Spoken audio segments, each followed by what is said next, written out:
Station पे नहीं रुकी। इस ट्रेन का ब्रेक फेल हो गया है। ट्रेन बेकाबू, अब कोई नहीं रोक सकता।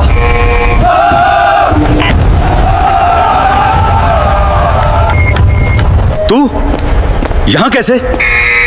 मैं ये ट्रेन रोक दूंगी। कचरा बीनने वाली ट्रेन रोकेगी? जा कचरा बीन अपना। आप लोग घबरा रहे हो, मैं नहीं। तू क्या करेगी? जो तुम लोग नहीं कर सकते। ट्रेन रोकूंगी। कचरा बीनने वाली ट्रेन रोकेगी? उत्तर प्रदेश के एक छोटे से जिले के रेलवे स्टेशन के ठीक पीछे एक बस्ती थी। यह बस्ती शहर से नहीं बल्कि पटरियों से जुड़ी थी। यहाँ के लोगों की जिंदगी ट्रेनों के आने जाने पर टिकी थी।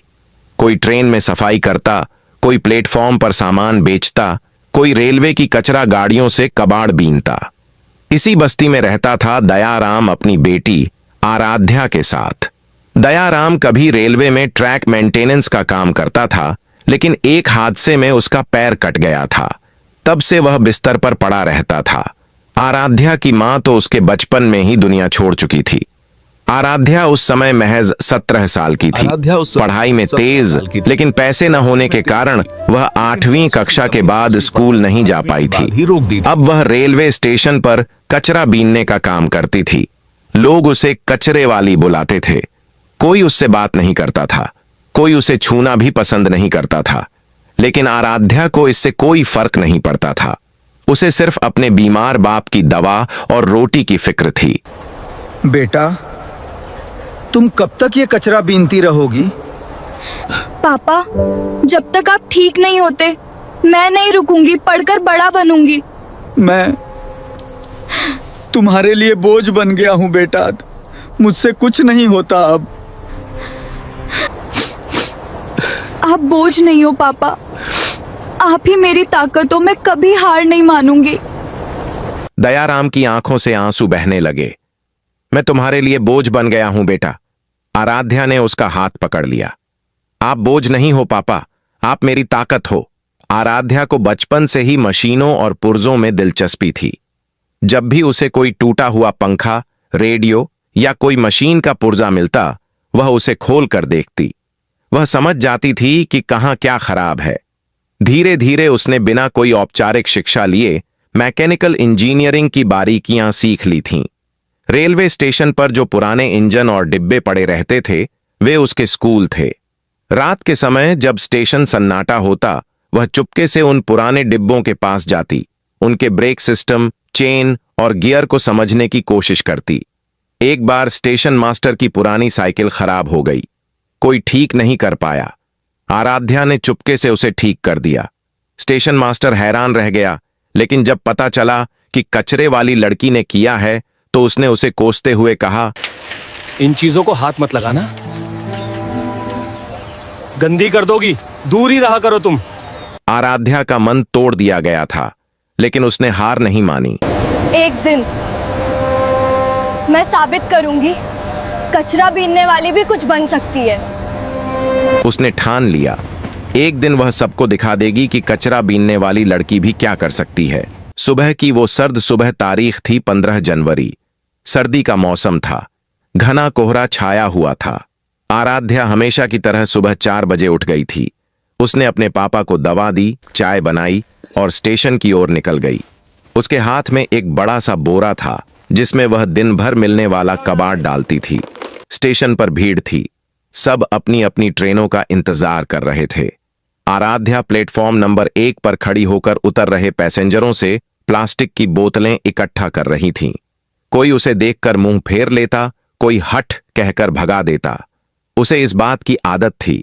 तभी प्लेटफॉर्म पर घोषणा हुई, सावधान, काशी एक्सप्रेस प्लेटफॉर्म नंबर 1 पर आ रही है, पीली लाइन के पीछे रहें। लोग इधर उधर हटने लगे। आराध्या भी किनारे हो गई। उसने देखा कि काशी एक्सप्रेस, जो दिल्ली से वाराणसी जा रही थी, धीरे धीरे प्लेटफॉर्म में प्रवेश कर रही थी। लेकिन कुछ गड़बड़ थी। ट्रेन नहीं रुक रही थी। ट्रेन को प्लेटफॉर्म पर आना चाहिए था और फिर रुक जाना चाहिए था, लेकिन वह धीरे नहीं हो रही थी। वह उसी तेज रफ्तार से आगे बढ़ रही थी। लोगों ने घबराना शुरू कर दिया। अरे ये तो रुक ही नहीं रही, भागो, ट्रेन बेकाबू हो गई है। ड्राइवर क्या कर रहा है? आराध्या ने गौर से देखा। उसने पिछले डिब्बों की तरफ देखा। ब्रेक की आवाज नहीं आ रही थी। उसने अपने कान लगाए, कोई घर्षण नहीं था। उसके दिमाग में बिजली कौंधी। ब्रेक फेल हो गए हैं। वह दौड़कर स्टेशन मास्टर के कमरे की तरफ गई, लेकिन अफसर इधर उधर भाग रहे थे। किसी के पास उसकी बात सुनने का समय नहीं था। मुझे बात करनी है, ट्रेन के ब्रेक फेल हैं, आराध्या चिल्लाई। हट यहां से, कचरा बीनने वाली, अभी पुलिस बुलवा दूंगा, एक अफसर ने झिड़क दिया। आराध्या ने मुंह तो लिया, लेकिन उसने हार नहीं मानी। वह प्लेटफॉर्म के अंतिम छोर की तरफ भागी, जहां पुराने रेलवे के ट्रैक का मेंटेनेंस रूम था। उसे पता था कि वहां एक इमरजेंसी ट्रैक ब्रेक, डेरेलर, रखा होता है, जो आपातकालीन स्थिति में ट्रेन को पटरी से उतार सकता था या रोक सकता था। मेंटेनेंस रूम बंद था। आराध्या ने पास में पड़े एक पत्थर से ताला तोड़ दिया। अंदर पड़ा था वह भारी लोहे का पोर्टेबल डेरेलर। बहुत भारी है, पर मुझे इसे उठाना ही होगा, कोई और रास्ता नहीं। अगर ये ट्रेन नहीं रुकी तो सैकड़ों लोग मर जाएंगे। मुझे करना होगा। उसने अपने पापा की याद की, जो बिस्तर पर पड़े थे, जो उसकी तरफ देख रहे थे। उसने सोचा, अगर यह ट्रेन नहीं रुकी तो सैकड़ों लोग मर जाएंगे। बापू, आज आपको गर्व होगा मुझ पर, उसने खुद से कहा। उसने उस भारी डेरेलर को खींचा, घसीटा और किसी तरह ट्रैक के पास ले गई। ट्रेन तेजी से नजदीक आ रही थी। प्लेटफॉर्म पर चीख पुकार मच गई थी। लोग भाग रहे थे। आराध्या ने ठंडे दिमाग से उस डेरेलर को ट्रैक पर सही जगह रखा। उसके हाथ कांप रहे थे, लेकिन उसका दिल नहीं कांप रहा था। और फिर धमाका! ट्रेन के पहले पहिए डेरेलर से टकराए। तेज आवाज हुई, स्पार्क्स उड़े, चीखें, और फिर ट्रेन धीरे धीरे रुक गई, बस प्लेटफॉर्म के ठीक आखिरी छोर पर। अगर वह 10 सेकंड और आगे बढ़ जाती तो वह स्टेशन की दीवार से टकरा जाती और हादसा बड़ा हो सकता था। पूरा स्टेशन ठिठक गया, सन्नाटा छा गया। फिर तालियों की गड़गड़ाहट। लोग दौड़कर आराध्या के पास आए, लेकिन वह नहीं देखना चाहती थी। उसके हाथों से खून बह रहा था। लोहे के उस भारी उपकरण ने उसकी हथेलियां चीर दी थीं। वह वहीं जमीन पर गिर पड़ी। ये लड़की कौन है? ये तो वही है जो कचरा बीनती है। कचरे वाली ने हमारी जान बचाई। खबर पहुंची दिल्ली। उसी दिन शाम तक यह खबर हर चैनल पर थी। कचरा बीनने वाली लड़की ने बेकाबू ट्रेन को रोककर सैकड़ों जिंदगियां बचाईं। सोशल मीडिया पर आराध्या की तस्वीर वायरल हो गई। कोई उसकी बहादुरी के किस्से सुना रहा था, कोई उसकी गरीबी पर रो रहा था। लेकिन सबसे बड़ी बात, यह खबर प्रधानमंत्री कार्यालय तक पहुंची। प्रधानमंत्री श्रीमती नंदिनी राजपूत उस समय अपने कार्यालय में थीं। ये लड़की कौन है, कहां रहती है, इसके बारे में पूरी जानकारी तुरंत चाहिए। अगले दिन सुबह सुबह पीएम का हेलीकॉप्टर उस छोटे से शहर में उतरा। मीडिया का हुजूम उमड़ पड़ा। पुलिस बल तैनात कर दिया गया। पीएम उस बस्ती में जब पीएम की कार उस गंदी बस्ती में पहुंची तो लोग दंग रह गए। क्या यह वही बस्ती है जिसे कभी कोई देखना तक नहीं चाहता था? आराध्या उस समत अपने पिता के सिर पर हाथ रखकर बैठी थी। उसके पिता का बुखार उतरने का नाम नहीं ले रहा था। घर में एक भी दवा नहीं थी। पास में पड़ा था कल का बचा हुआ सूखा रोटी का टुकड़ा। दरवाजे पर दस्तक हुई। आराध्या ने दरवाजा खोला तो उसके होश उड़ गए। सामने खड़ी थीं प्रधानमंत्री नंदिनी राजपूत। आराध्या, मैं तुमसे मिलने आई हूं, पीएम ने मुस्कुराते हुए कहा। आराध्या के पैरों के नीचे की जमीन खिसक गई। वह लड़खड़ा गई। पीएम ने उसे थाम लिया। नहीं बेटा, तुम नहीं गिरोगी। तुमने आज पूरे देश को संभाला है। पीएम ने अंदर कदम रखा। उन्होंने उस झुग्गी को देखा। टपरती छत, गंदी दीवारें, बीमार बूढ़ा पिता और भूख से बिलखती एक जिंदगी। पीएम की आंखों से आंसू छलक पड़े। पीएम ने तुरंत अपने सचिव से कहा, आज से ये मेरी बेटी है। इसके पिता का इलाज होगा और ये पढ़ेगी। इसे फुल स्कॉलरशिप मिलेगी। रहने और खाने का पूरा खर्च सरकार उठाएगी।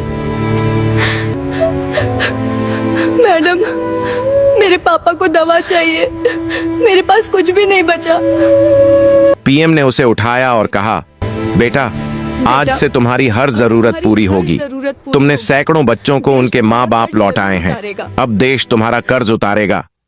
प्रेस कॉन्फ्रेंस उसी दिन दोपहर में एक प्रेस कॉन्फ्रेंस बुलाई गई। पीएम ने आराध्या को अपने साथ मंच पर बिठाया। पत्रकारों की भीड़ पीएम जी, थी। इस लड़की ने ट्रेन को आखिर कैसे रोका? इसके पास डिग्री नहीं था, पर हिम्मत थी। इसने वो किया जो बड़े इंजीनियर नहीं कर पाते। क्या सरकार इस लड़की को रेल मंत्रालय में नौकरी देगी? पहले ये पढ़ेगी, फिर खुद रास्ता चुनेगी। मैं चाहती हूँ ये इंजीनियर बने। आप इस लड़की को व्यक्तिगत रूप से कितनी मदद देंगी? पीएम मुस्कुराई। वो मेरी बेटी है। एक मां अपनी बेटी के लिए क्या कुछ नहीं करती। मीडिया में हड़कंप मच गया। अगले दिन अखबारों की सुर्खियां थीं। प्रधानमंत्री ने कचरे वाली लड़की को गोद लिया। ब्रेक फेल ट्रेन ने तोड़ी गरीबी की ब्रेक। आराध्या, गरीबी से गौरव तक का सफर। पीएम के निजी विमान से आराध्या और उसके पिता दिल्ली लाए गए। यह आराध्या की पहली विमान यात्रा थी। वह खिड़की से बाहर देखती रही। बादलों को छूने का एहसास कैसा होता है, आज उसे पता चला। पिता दयाराम का इलाज एम्स में शुरू हुआ। डॉक्टरों ने कहा कि उनके पैर का ऑपरेशन हो सकता है, वह फिर से चल सकते हैं। यह सुनकर आराध्या खुशी से पागल हो गई। नया घर पीएम ने आराध्या के लिए दिल्ली के एक अच्छे इलाके में एक छोटा सा फ्लैट दिलवाया। उसमें सारी सुविधाएं थीं, बिजली, पानी, गैस चूल्हा, पंखा, फ्रिज, टीवी। आराध्या इन चीजों को देखकर हैरान थी। उसने आज तक अपने घर में पंखा नहीं देखा था। पहली रात वह फर्श पर बैठकर सोचती रही, क्या यह सच है? कहीं यह सपना तो नहीं? लेकिन यह सपना नहीं, सच था। पीएम के आदेश पर दिल्ली के एक प्रतिष्ठित स्कूल में आराध्या का एडमिशन करवाया गया। 11वीं कक्षा में, विज्ञान संकाय में। स्कूल में पहले दिन सब उसे घूर रहे थे। वहां के बच्चे महंगे कपड़े पहनते थे, अंग्रेजी में बात करते थे। आराध्या हिंदी में बोलती थी, साधारण कपड़े पहनती थी। पहले कुछ दिन उसे बहुत अकेलापन महसूस हुआ। एक दिन तो वह क्लासरूम के बाहर बैठकर रोने लगी, लेकिन फिर उसे याद आया उसने ट्रेन रोकी थी। वह पीएम से मिली थी। वह वही लड़की है जिसे पूरा देश सलाम कर रहा है। उसने फिर से हार नहीं मानी। उसने पढ़ाई में जुट गई। उसके टीचर हैरान थे, यह लड़की इतनी जल्दी सब कुछ सीख रही थी। 2 साल बाद आराध्या ने 12वीं की परीक्षा में 95% अंकों से पास किया। यह उस स्कूल के इतिहास का सबसे ज्यादा प्रतिशत था। पीएम ने खुद आराध्या को बधाई दी। उन्होंने कहा, देखा बेटा, तुमने साबित कर दिया, जिद हो तो गरीबी कभी रुकावट नहीं बनती। आराध्या ने IIT दिल्ली में एडमिशन ले लिया। वह मैकेनिकल इंजीनियरिंग पढ़ने लगी।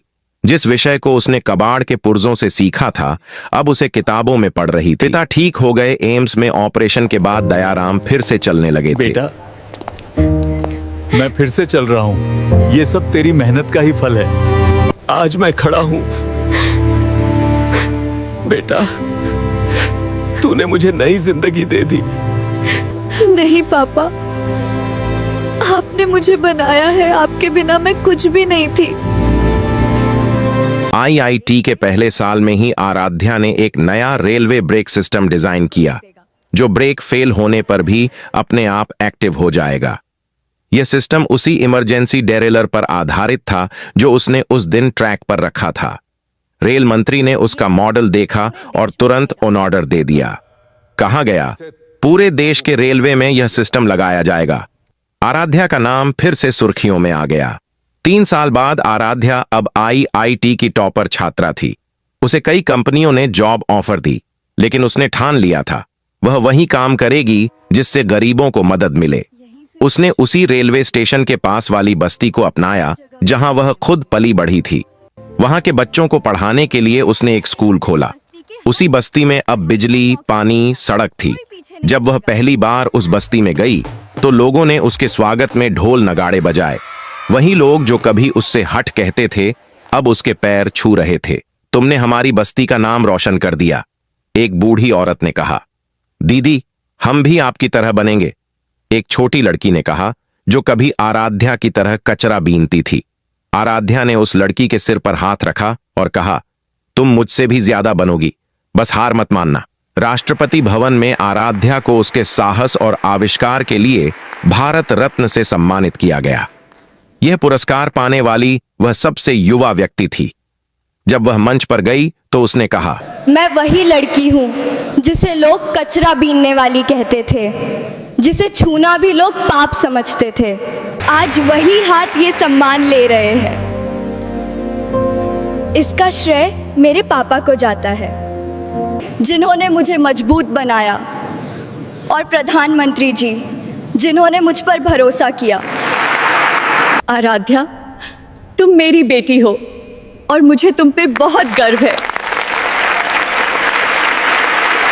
तुमने सिर्फ ट्रेन नहीं रोकी बेटा, सैकड़ों माओं के आंसू भी रोक दिए। दोस्तों, यह कहानी सिर्फ एक कहानी नहीं है। यह हर उस लड़के लड़की के लिए प्रेरणा है जिसे दुनिया कचरा कहती है, जिसे लोग गंदा समझते हैं, जिसे समाज नीचा दिखाता है। अगर आपको यह कहानी पसंद आई हो तो इसे ज्यादा से ज्यादा लोगों तक पहुंचाइए, क्योंकि ऐसी कहानियां ही हमें बताती हैं कि जिंदगी में हार तभी होती है जब आप हार मान लें। धन्यवाद।